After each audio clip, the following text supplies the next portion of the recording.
we gaan gewoon trainen. Eerst eventjes van meneer Flik zingen, hè? Ja. Hij is jarig. Wie ben de Piet? Hartelijk gefeliciteerd. Dankjewel. Dat je het nog heel lang mag doen. Hoop ik We wel. hebben Hè? een leuk cadeau voor je is gehaald. mijn bedoeling al. Oké. Hier. Oh, die. 70. En lekker draaien. En laat hem rollen, die bal, hè? Sjoerd, hij ligt stil, joh. Laat hem rollen.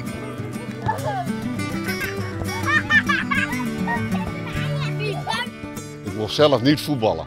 Nou, wat ga je dan doen? Ga je trainen?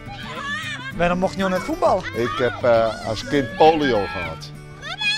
En toen hadden we toen de tijd, als je dus op sport wou, moest je naar een sportkeuring. En ik werd afgekeurd. Ja, en toen heb ik gewoon dus, ja. Ja, en toen heb ik dus gewoon, ben ik gaan begeleiden, jeugdteams, eerste assistent. Lucas die is over zijn arm gestruikeld zo, over de Maar grond. kun je dit nog doen? Ja? Nee, hij. Jij niet. Jij moet opletten. Ja? En dit? Ja. Zo? Ja, dan kun je nog verder.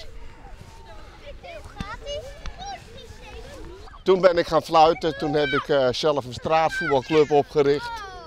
Schoolvoetbal heb ik gedaan. Bedrijfsvoetbal heb ik ook zelf wel aan meegedaan. Zie je, hoeft die niet meer gekeurd te worden. Je kon jezelf mooi doen. Ja.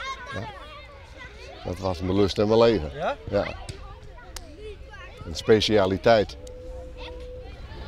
Hoe bedoel je? Me ondersteboven laten vallen zodat we een penalty kregen. Ja. Dat zijn allemaal Binnen de zwalbekening? en zwalbe kon ik tot en met, ja. Ja, dat is duidelijk. Maar dit is mijn leven, hè. En naar die bal toe. Keurig, jongen, heel goed. Netjes erop in.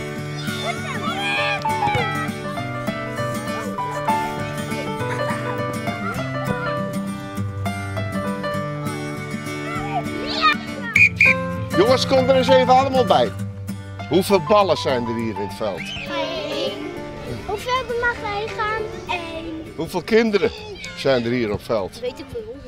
Ja, 13. Echt? 13. En jullie lopen allemaal naar die ene bal? Ik niet, soms. Ik niet, soms wel. Ja? Als je de bal nou niet hebt en je wil hem graag hebben, dan moet je een plaatsje opzoeken waar ze naar je toe kunnen schoppen. Ja, dat deed ik bij Huh? jou. Als die bal hier ligt en iedereen die wil die bal pakken, wat moet je dan doen? Pakken. Nee, hop. Zie je wel, dan kun je erachteraan. Wie dat voor jou dan niet moeilijk als ben je dat je dan het mooi voetballen kon? Nou, met officiële wedstrijden wel. Zie, ik was vaak bij mijn broer en die is 6 jaar jonger. Dus dan als puber zeg je dan helemaal, ja verdomme, waarom mag ik niet meedoen? Huh? Maar het is voldoende gecompenseerd.